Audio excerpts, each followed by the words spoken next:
and welcome to Two Bye Guys. I am Rob, here solo today, and we've got a very interesting episode for you. Some of our guests this season have run the gamut from professional football players to gender fluid fetish content creators, and today we have something different, a PhD candidate at King's College in London. He is researching bisexual transgression in film, a topic close to my heart. Please welcome Jacob Engelberg to Two Bye Guys. Hi, Jacob.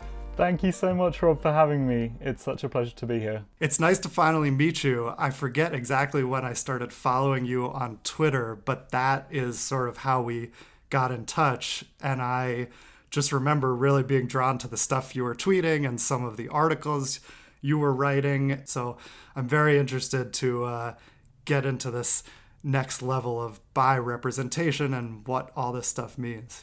So. Oh, no, I'm really happy to hear that. And I feel like I'm much less exciting than some of the other guests that you mentioned, but no. I'll try my hardest to be.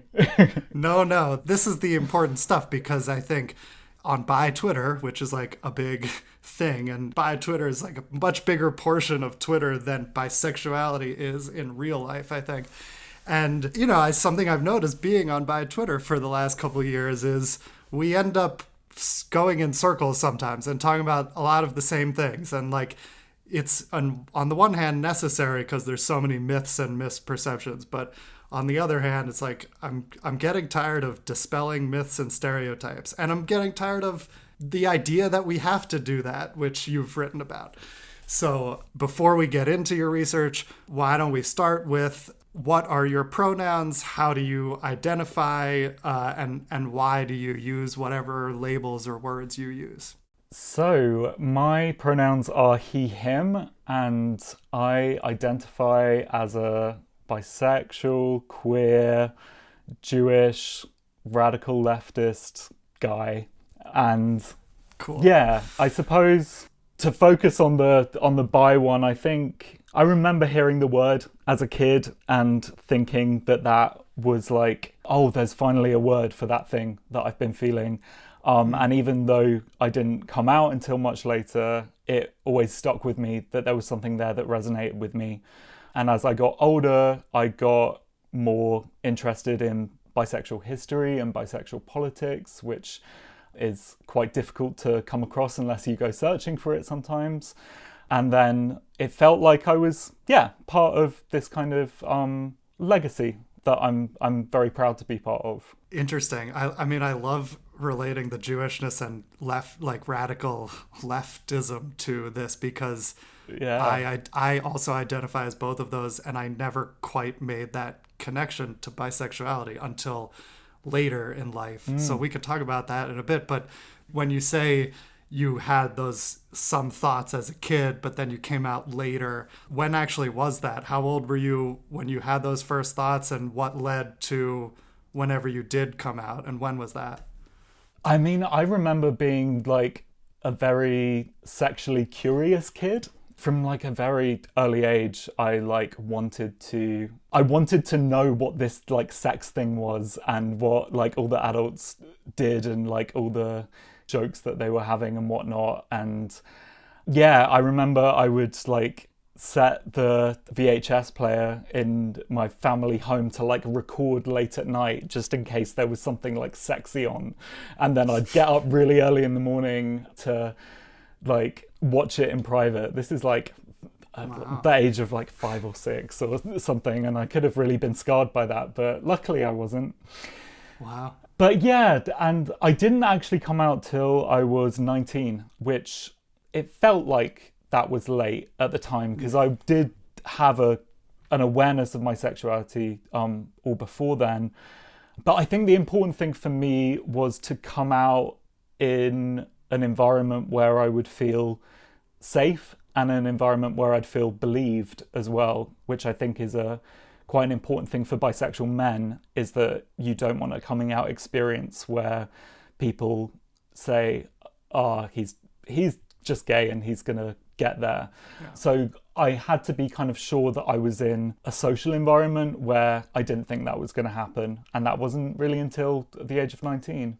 It's funny how like pretty much everyone thinks they came out late no matter when it is. Because, like, there's always that period where you kind of know something, but we're not ready. You know, I had that, but it was at age 30. Right. And that felt really late to me. But then I've met people who came out in their 50s or 60s. And, like, there are so many myths and misperceptions that you kind of want to take the time to understand it yourself fully so that you can be confident and not get pulled in another direction when you come out almost. Yeah, absolutely. Absolutely. So I was going to save this for later, but let's get into it now. I also identify with what you're saying, being like curious sexually. Like, I didn't think of myself that way at the time, but looking back, I did. And your story reminds me that I once like found these videos in our basement. They were like erotic massage videos that my dad had like hid in the basement, and I was just randomly searching for something one time and found them. And I never told them that I found them. I mean, if they listen to this episode, it'll be the first time that my parents know that I saw those. But I would like watch them late at night after everyone went to bed just to see like what it was and what my parents were like. I didn't look at them as sexual beings. They're like parents. And I think there's something, maybe you can help me sort this out, that's related to bisexuality, related to not just liking people of multiple genders, but wanting to expose sexuality in a different way and to break through the sort of puritanical cultures we live in, or sexuality or monogamy. There's just like anti-normative and putting things out in the open. Does that make sense? And is it related to your lefty politics? Like, it's a big question. I don't know where I'm going. Absolutely. No, I think that bisexuality for like all of modern history has been something that has been forbidden and has never been really able to be assimilated into a norm in the ways that we can see perhaps some forms of homosexuality. So I think it's always had this kind of status that is this outsider status. And I think from there, you can begin to kind of think critically about sexuality as a whole. And I think that experience of being curious about sex and sexuality, I do think that there's something quite bi about that. But in terms of, the links to kind of radical politics and stuff, some of the interesting stuff that I came across recently is I was doing research into male bisexuality and European cinema, art cinema of the 20th century. And I came across some kind of political activist figures. The first one is a guy called Mario Mieli, who's an Italian activist. And the second one is a guy called Daniel Guérin, who's a French activist. And both of them advocated for something that we would now think of as bisexuality. Guérin called it that, Mieli didn't. And they saw that they saw in bisexuality a kind of a promise of a radically different future. And I mean, they're quite kind of extreme thinkers that in some senses, because Guérin would write about gay men as being misogynistic in the way that they're put off by women. But I think that there's something there in those slightly kind of utopian kind of political projects to think about, what does it mean for our desires to inform our politics and for our politics to inform our desires? Right. Which I think are really interesting questions. And I think sometimes it's a reminder that we need to look away from Anglophone histories of sexuality to see how these things have been conceptualized elsewhere. Yeah, it's interesting. Does seem to be a connection for me of like, with my bisexuality, never really quite fitting into the way I saw the world. But then when I started understanding myself and coming out, realizing, the world actually could be very different, and we could make that world. It's similar to like, democratic socialism or like, you know, radical progressivism of like not making little incremental changes within the way things are, but actually imagining whole new systems. And the resistance you get to that feels similar in a way. It's almost this like, well, that's impossible kind of reactions that I've had to both progressive politics and bisexuality. No, I love that. I love that. And I think that there's a lot to be drawn from those analogies, actually, about the importance of thinking the impossible. Yeah. And to be imaginative in the way that we think about the world as well. The utopian politics is a way of moving the world towards something that is radically better. And I think our bisexuality can inform that by knowing the possibility of something that is not dominant right now can happen. Yeah. Yeah. Reminds me a lot of Shiri Eisner's book, Notes on a Bisexual Revolution. If you have not read that one, get on it. Not you. I'm sure you've read. Oh, sorry. I mean the listeners. Yep. I know you've read it because I think you mentioned it. Yeah. Some of your writing. So let's get into some of your work. Yeah. Although before we get into the actual content of it, like, how did you get interested in doing this as PhD research, as like, you know, your professional studies? So I studied film and literature during my undergrad, and I kind of encountered queer studies for the first time, and like lots of other queer people, it was a really inspiring moment for me, discovering queer studies and having people put theories together that spoke to something that I had only ever felt or whatever. There was a lot there that really nourished me. But at the same time, as a bisexual person doing that, I was looking there for a kind of account for the specificity of bisexuality that I didn't really find in queer studies. And it's still not discussed much in queer studies, if at all. We only really see it talked about in terms of psychoanalysis, in terms of innate bisexuality, and that is in a very kind of historically contingent way. Or we see it discussed as a kind of identity, and its status as an identity is kind of seen as unique to bisexuality, as if homosexuality isn't also a form of identity.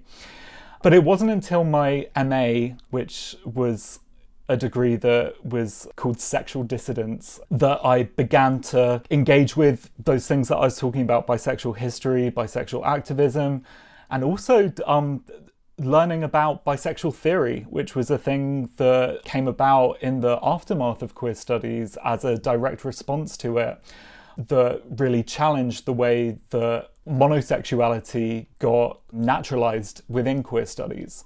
So none of these things have ever become dominant in these fields or become institutionalized in the same way as queer studies has, and trans studies is beginning to as well. But I think that there's so much to take from these ideas. So during my MA, I wrote about the films of Gregor Araki. My PhD came about a few years later. I worked outside of academia for a while, and then I came back because I felt like I wasn't done exploring this stuff. And I think I've always found bisexual kind of baddies, bisexual villains, incredibly compelling. And I wanted to engage with them in a way that was looking beyond the kind of discussions that I was seeing around me on social media and in certain publications of this character does a bad thing and they're bisexual, and that means that it's bad for bisexuals. I didn't quite buy that, and so I wanted to look into that in a bit more detail.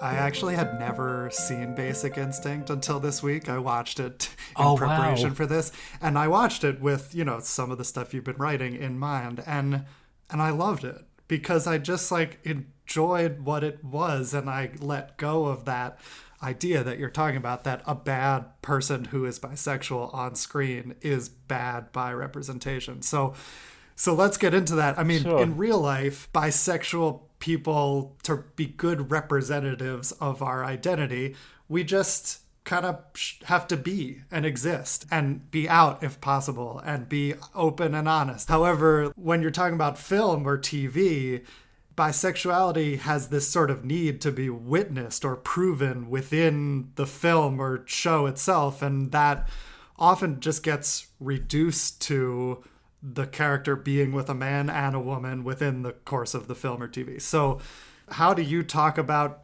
representing bisexuality differently when it's in real life versus in fiction, or what's wrong with that conception of bi representation in film? How is that limiting? Yeah, so I think sometimes people borrow that kind of real life idea of bi representation, and I think it's a really useful idea in terms of politics to think about queer organizations, LGBT organizations, and to what extent is bisexuality a concern for them, to what extent are bisexuals represented in their organization, and things like that. I think it's very useful. I think that the issue that we get when we kind of move that to film and TV is that sexuality is only kind of readable on film in very specific ways. And the dominant way of reading sexuality in film is kind of biased, let's say, towards monosexuality. And that if we see a single image, I like to give the example of two people kissing, dependent on their gender, the kind of dominant interpretive model is to say, two men, it's gay, man and a woman, it's straight, woman and woman, it's lesbian. Mm-hmm. And that is the kind of model of interpretation that we're having to contend with when we approach bisexuality in film. There are actually very few instances within that framework that bisexuality can ever be readable on film. And even in those kind of examples that you give where characters have relationships with people of different genders, it can still be interpreted in a monosexual way. There's a great scholar called Beth Carroll Roberts that says that those narratives can tend to be interpreted as either coming out or going straight narratives, depending on the ordering of the partners. And so if we take an example like Brokeback Mountain, people were able to read that as the gay cowboy film because they kind of constructed the same gender relationship as one of freedom and authenticity, and constructed the relationship those men had with their wives as one of inauthenticity. Now, that's not something that the film necessarily tells us. The film actually shows us some really hot, passionate sex between those men and their wives, actually. Mm-hmm. But still, that interpretation was made. So I think we need to start from that idea that it's very difficult to have an image that is undeniably bisexual. But I think we can learn something from that our experience of reading sexuality on film is very much informed by the way that we approach it, and that these images don't always have inherent meaning in them.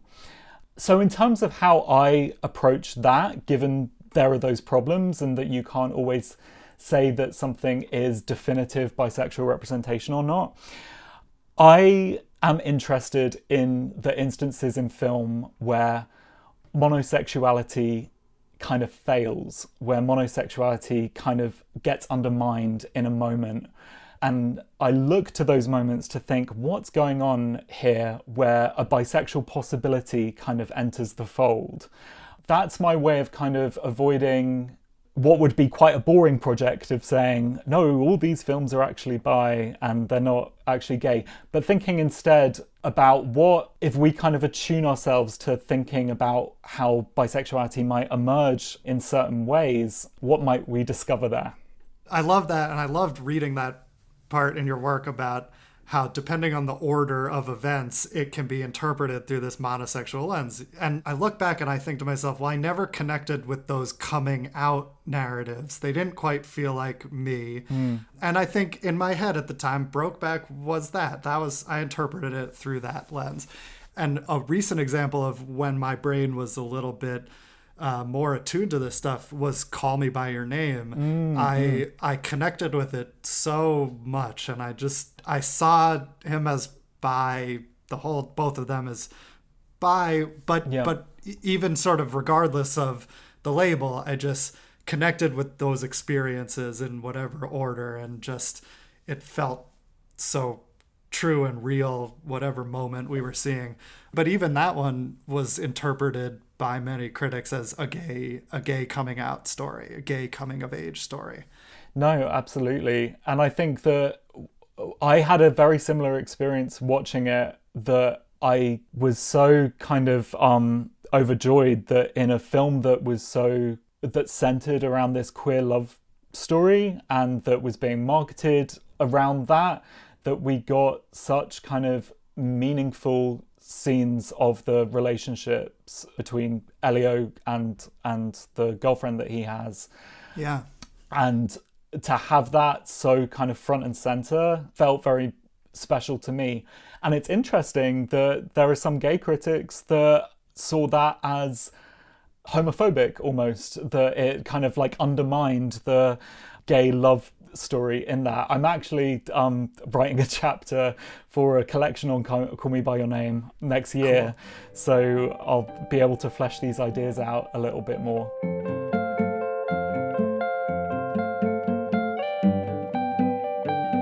So anyway, moving on, let's maybe start with like this idea of seeing bisexual possibilities that are outside of a character being with a man and a woman.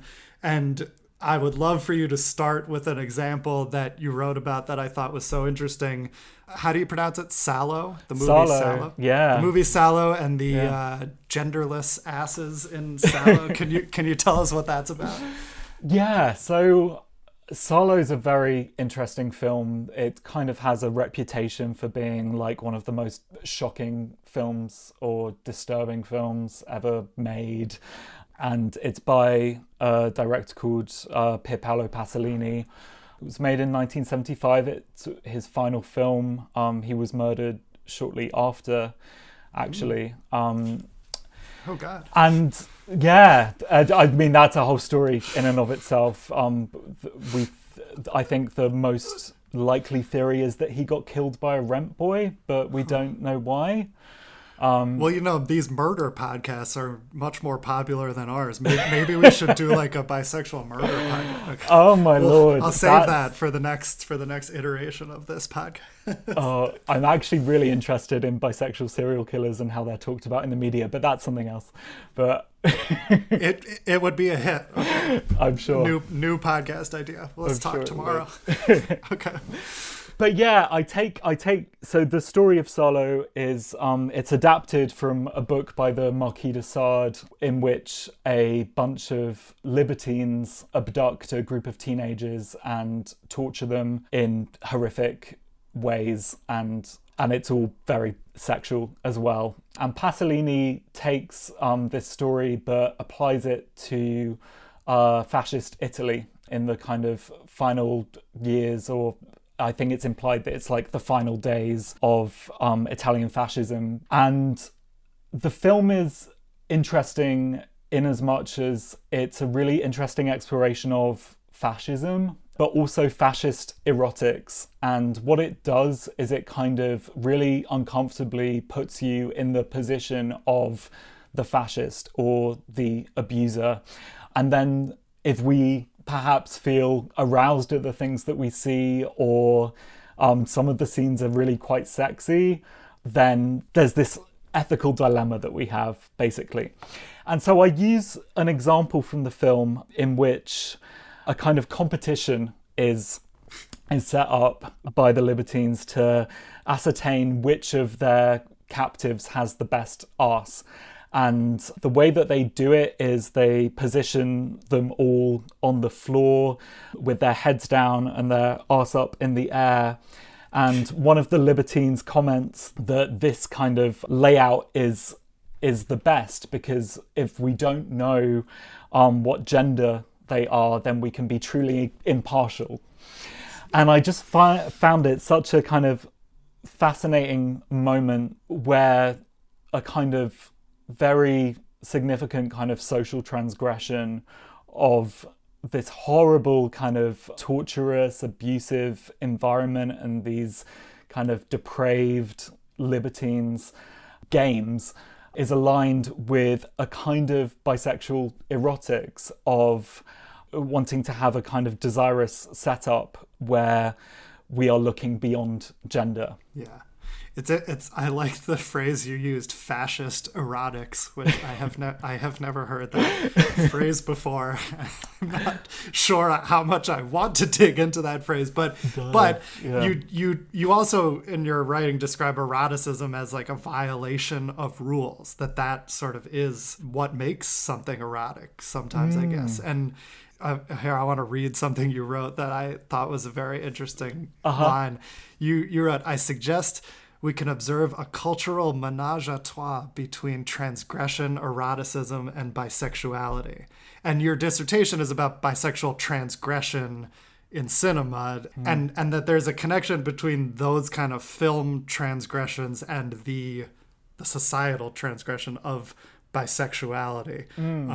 I don't know what my question is, but well, I guess, how does this play out, or absolutely, what's going on? I think I began to notice that for these kind of bisexual moments to happen on film, they're often achieved through a kind of breaking of a rule or a surprise of our expectations that is in and of itself transgressive. And in that moment, we kind of get an illumination of the kind of structures that keep those rules in place. And through them, we get to see how kind of fragile monosexuality is. And there's something about transgression also, that it's an alluring thing, that transgression is a space where rule breaking is actually quite hot. It doesn't necessarily need to be morally acceptable for it to be thrilling. Often the opposite can be true, that the fact that you shouldn't be being turned on by Sharon Stone being like a murderer who's like kissing men and women simultaneously in toilet cubicles kind of makes it more hot. Yeah, it was either the first or second episode of this podcast. I said something like, to me, bisexuality is about saying fuck the rules, like all of the rules, not just the like gender rules, but like a bigger than that, of like monogamy and heteropatriarchy. And like looking back, that's sort of something that's defined my life in a way. Like to me, my Judaism feels like it's very much about questioning everything. That's what I learned in temple, was like asking questions, and that's what Torah study is questioning everything. And I remember when I was, actually I don't remember, but my mother tells the story that when I was like 4 or 5 years old, she wouldn't let me watch TV or something. I was breaking some rule, and I stood up on the couch and I said, "I make the rules, not you." And so it's like this push against the rules and the way things are. Yeah, and I think that there will be kind of rule breakings that we find kind of enjoyable and fun and politically radical. Then there'll be rule breakings that we find uncomfortable and that make us uneasy. And I think that can be often what makes bi activists or bi people critical of these kind of bad bisexual characters, because they see a bisexual murderer or rapist or whatever, and think there's no way of me relating to this other than the literal horror that I'm having right now at seeing this. But for me, the important thing about film and literature and all these things is that it's not real life, and that we can interpret those things metaphorically, and we don't need to engage with them as if they are saying, this is what bisexual people really are. Right. And I think that in those kind of more heinous representations that might make us more uncomfortable, we actually get a sense about what society fears about bisexuality, which I think is so incredibly powerful for us to look at. And in that sense, I'm really inspired by Shiri Eisner when she talks about not wanting to do myth busting or denying stereotypes. Right. She says like the things that are the most kind of troubling for monosexual society about bisexuality are the things that make it most subversive, and right. we can lay claim to those in a kind of subversive fashion. I agree, and I know though that I have fallen into the trap too of wanting good bi representation, and often, especially on Twitter, this gets reduced to the bisexual character should be a good person and should not play into these stereotypes and should be a myth buster.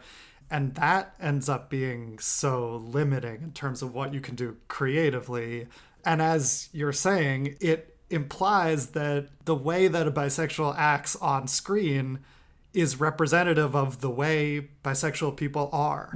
So how do you think we should be, as queer people, viewing these kind of narratives? I think it's a very kind of natural response. Growing up queer, and for many of us seeing a kind of dearth of people with desires that look like ours on screen, I think it's a very normal thing to want to go, oh, we need more of this and we need better of this. But I think, yeah, when we get into the nitty gritty of those things that you just mentioned, of like what counts as good representation, should we just assume that people believe everything about a certain sexuality because they see it on screen, like treating cinema as if it was this kind of didactic propaganda tool where we learn what sexualities are really like? So I think the first thing to kind of come to terms with is that there's no way for any sexuality to be fully represented on screen.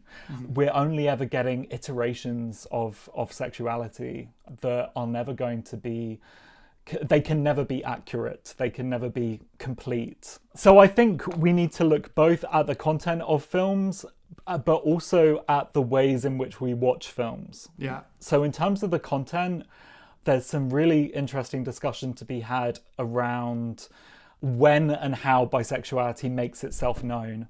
How does this relate to the context in which the film was made? And then in terms of how we watch film, I think we can take meaning pretty much where we want it. If something feels meaningful to us as a bisexual, that can be enough. That can be enough that you feel a sense of sexual tension between these characters. It doesn't need to be shown. It doesn't need to be voiced. It doesn't need to be proven. Right. There can be something there that we enjoy. Right.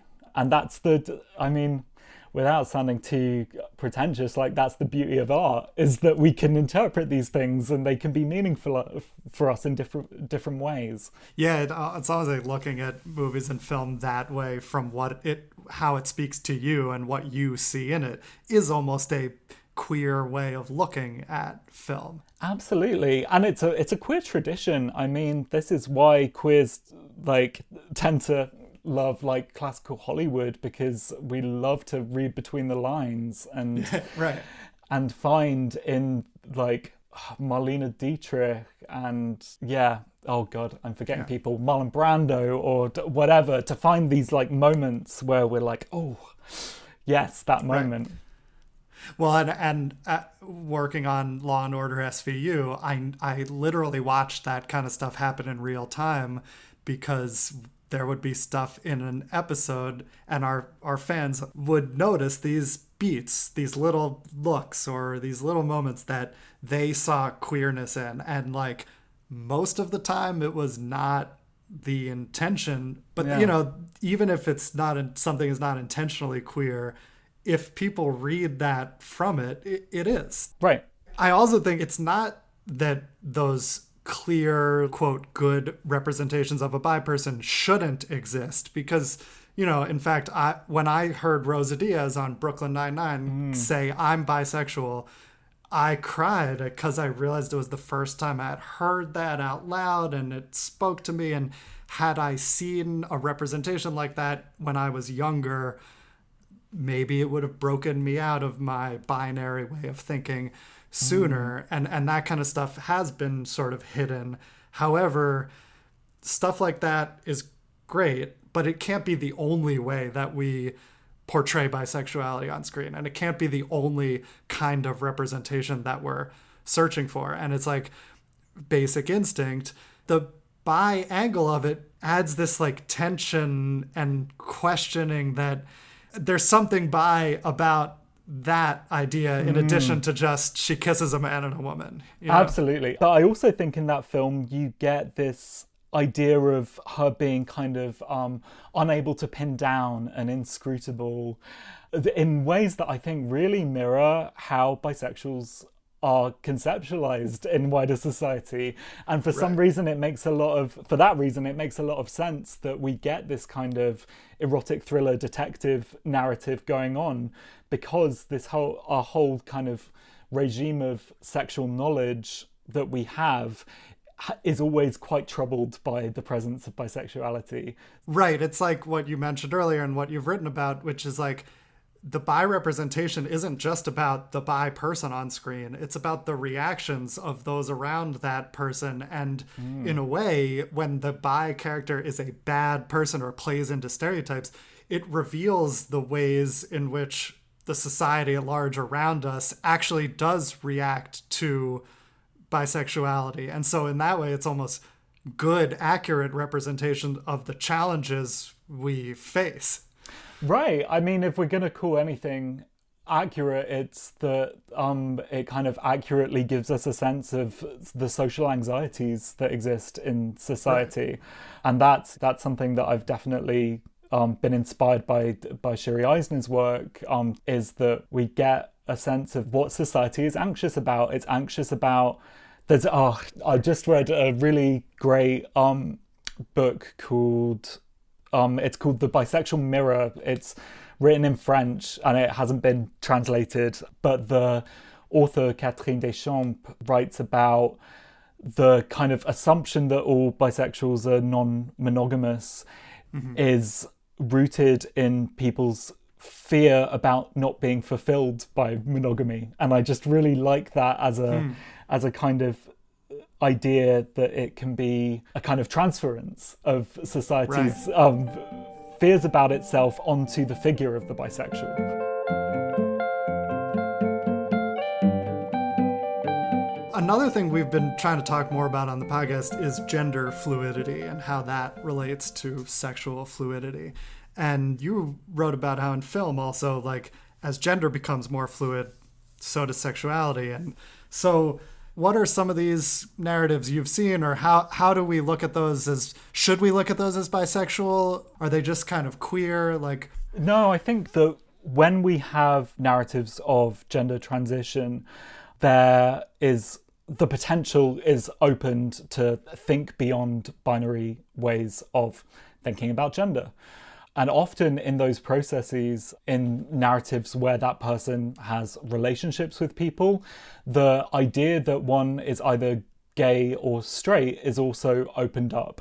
So I think that there's something that's quite special and meaningful about trans narratives as opening up the possibilities of sexuality as they open up different possibilities in gender, for sure. And I think that bi and trans kind of activism has historically kind of gone hand in hand, but I think in terms of the way that we approach media critically, I think that many more connections can kind of be forged there. Yeah, it's also interesting, another thing you wrote about that's kind of similar, although it doesn't even have to take place within a narrative, which is this idea of like movie stars that we want to be with them and we also want to be them. And or in a movie, like, you know, we want to take their place and be fucking who they're fucking, but we also kind of, there's a magnetism to that person itself. And there's something almost inherently bi about that. Yeah, and this is the really ironic thing about film, that given all the discussion we've had about how difficult it is to kind of represent bisexuality definitively and whatnot, there's this really bisexual process that goes on in spectatorship. Right. And bisexuality was actually a really key term for feminist film theory in the 70s and 80s, when they were thinking through this ability of spectators to both desire anyone that they see on screen and to identify with anyone that they see on screen. And the desire aspect they characterized as bisexual, and the identification aspect of it they characterized it as transsexual or transvestism in the language of the time. And it's interesting how those both get kind of taken up in ways that don't really relate to them as identities, but more as metaphors, but to describe that process of spectatorship. So there's definitely an argument to be made that there's something very bi and very trans about watching a film anyway, that I can be a cis guy and watch like a Cheryl Dunye film or a Barbara Hammer film and kind of inhabit that position of the lesbian woman for that 90 minutes. There's something really interesting going on there around gender and sexuality, that we can inhabit these different spaces, that we can play around with our desires in a safe kind of way. Right. Yeah. So I love that idea that there's always been something bi about watching film. Well, and I also now want to relate this to porn, because I see a parallel there too, and you've written about porn. And porn was basically one of the things that awakened me to my bisexuality. And I remember, at first I would watch like a man and a woman doing something, and I'm imagining that I'm the guy. I'm identifying with him, wanting to be him in that situation. But over time, at some point, I think I sort of realized there's something about this whole thing that's kind of hot to me. And it's not just I'm blocking out his body parts and putting myself in his brain and focusing on the woman. Like, the whole thing is erotic or arousing. And like, there's this idea that by porn, like by film, you have to see the person be with a man and a woman. There's this idea that by porn, and if you search for by porn even today, what you get is a threesome, usually two men and a woman. Yeah. And yet, kind of based on what you're saying and my experience, is like, if you're watching a man and a woman on screen in porn, you as the viewer are whatever gender you are. Isn't it bisexual by default almost? It's a very bisexual experience. It's a very bisexual experience watching porn. And I think that, all those things around spectatorship and desire and identification are so heightened when it comes to porn film, because we literally get to desire and identify to get off to it. Yeah, and it's a really interesting thing. Like early kind of porn studies work, there's some writing where people are a bit flummoxed by the idea that straight men will look at other men's bodies and like trying to grapple with this. Right. And that there is something kind of inherently bi about it, and that isn't to kind of make a claim for everyone who watches porn ever being really bi, but it does contain these kind of potentials within it. Right. And as you were saying, there's potential for us to play out things in our desires to kind of identify with being a woman in a straight porn scene. We've kind of touched on this, but a lot of your work is kind of about how we should be viewing films and other representations of bisexuality and other art forms. But, like, I am a content creator. I'm working on a pilot about male bisexuality. Like, what advice would you have for someone like me or anyone out there creating films or other art about this stuff? Like, is there a direction you would like to see things go? Oh, that's such an interesting one.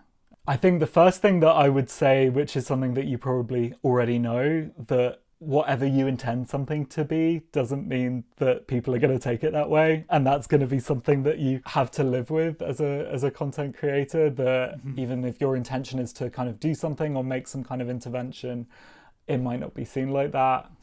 What would I say? I would say that in my most recent chapter, I looked at a film called Savage Nights by a French director called Cyril Collard, who was a bisexual man who made a film that was semi-autobiographical about his life. He was HIV positive and he lived a very kind of promiscuous lifestyle, and he represented that in his film with kind of a very raw honesty that made the film particularly popular in France. I think if that film were to be released today, I can imagine that people would say, oh, it's confirming stereotypes about bi people, it's presenting us as risky and promiscuous and disease spreaders and whatnot. But I think what he did was he chose to kind of inhabit those things and his complex relationship to them and stay with that complexity. So I think part of my advice would be not to be afraid of the bi stereotypes that you might adhere to and that you might want to explore, and that there's something to be gained in just kind of sitting with them for a bit and staying with them and exploring that. And that's kind of where interesting learning happens, I think. Yeah. Yeah, I've found it's almost impossible to get away from them entirely anyway, even if I try, because my experience has been at least somewhat defined by those stereotypes or the reactions to them. So to get an authentic experience, it can't be this perfect world. Absolutely not. And that authenticity will be authentic to you, and that will be the important thing as a content creator. And it will get people saying, this isn't my experience of bisexuality, and I'm not like this, and I don't go to sex parties or whatever. But that's on them. Right.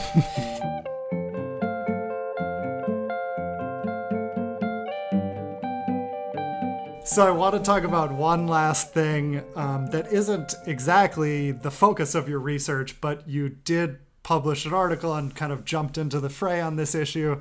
So this was big news a couple of months ago. Scientists once again proved the existence of bisexual men.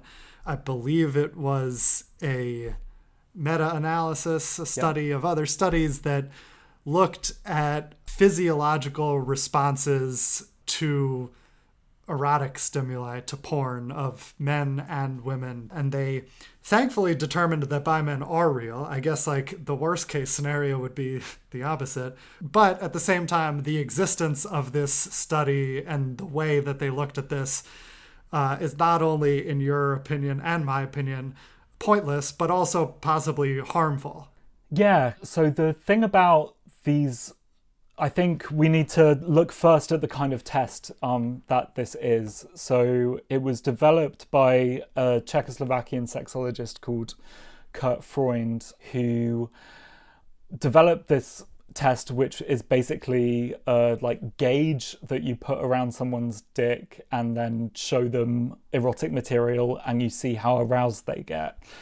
And he used that as a way of determining sexual arousal. And he used that to, I believe it was testing whether guys that had said that they were gay so they didn't have to serve in the army, because you weren't allowed to be gay in the army, they were tested to see whether they were actually gay. That was one of the first uses of it. Since then, it's been used a lot to try and determine how cured pedophiles are. But the most worrying version of this for me was that it was used in the Czech Republic in asylum cases where people were seeking asylum on the basis of their sexuality. This test was used. So it has this kind of messy history that is rendered even more kind of troublesome by the test itself. I think that to get an erection in a kind of essentially a lab setting isn't what like everyone can do. Right. Certain kinds of porn arouse people, certain kinds of porn don't arouse people. And then there's the question of the erection being this kind of gauge for arousal when, I mean, I write this elsewhere, that anyone who's like bottomed or done BDSM in their life knows how fucking turned on you can be while having a flaccid dick. So it's this very kind of cold scientific idea of what it means to have a sexuality. It's this kind of measurable thing, and if the penis grows by X millimeters, then that means that sufficient arousal has taken place. So there are all kinds of problems with this. But the way that it had been used around male bisexuality had predominantly been to prove that it didn't exist. One of the guys that was involved in this recent study, a guy called J. Michael Bailey, known most famously for being quite a transphobic person who wrote a book about trans women that is just awful. But anyway, he did some of these earlier tests, which he said confirmed that physiologically speaking, he can't find evidence for the existence of male bisexuality. Now, he did tests later, which suddenly did. And it's not some like scientific breakthrough. It just goes to show that it's a really shitty way to conduct research. And it is based in this kind of belief that the body is this kind of neutral site where we can take measurements like as if it were a kind of soil sample or something to like see the percentage of things. It's such a rigid and unimaginative way to conceive of sexuality. So I think that even when we have these reports that say male bisexuality does exist, definitely, we found these guys that get hard when they're shown naked women and naked men. That's not an opportunity to say hooray, because we really need to dispute that mode of understanding what sexuality is. It's something that queer studies has fought against for the past 30 years. And queer studies really went to town on medicine and the medical sciences and the way that they essentially sought to prove things that were just confirming their own prejudices. Ultimately, it has no claim to legitimacy. I feel quite passionately about this. I couldn't agree more. And it's like, you know, I think I did think that way when I was identifying as straight. It's like if I'm hard, then I like this, and if I'm not, then not. And that caused a lot of, first of all, it caused me a lot of concern at certain points, because with some women I got hard and with some women I didn't, and that made me question my sexuality every time, instead of what I now realize, which is like there are so many things around a sexual experience that determine what happens at each moment and how aroused you are, and it's not just about the gender of the person. We can't reduce it all down to that. And like there have been times I'm at a sex party and I'm very turned on, and there's a bunch of people around of different genders, but I'm not hard until I start playing with somebody. Like it's just very reductive. Absolutely. But the thing is, you get a sense that the people doing these kind of experiments have no knowledge of that. They really, they are set in that kind of patriarchal straight framework. Yeah. And I can definitely relate to that. The idea that sex is penetration and it's about a hard dick. And actually, one of the great things about queerness is we get to experience so much beyond that. And part of why I like having relationships with queer women, actually, is because I think queer women don't, in general, in comparison to straight women that I've been with, don't come to sex with those kind of expectations either. There is the idea that there's no such thing as foreplay. It's just all of it is sex, and we're having a good time. Exactly. No, we've talked here about how, for me, sex with women got better after coming out as bi and queer and exploring my queerness because of exactly what you're talking about. It didn't just open up the doors of gender of my partner. It opened doors of so many things, of sex not being this rigid thing, but actually there's so many different types of activities that are related and part of a sexual experience. Absolutely. And I think that, studies like this will never understand that. And it's actually beyond their understanding because they want things that you can put in a data set and do stuff to. Yeah. And that's why we need the humanities to be discussing this stuff, really.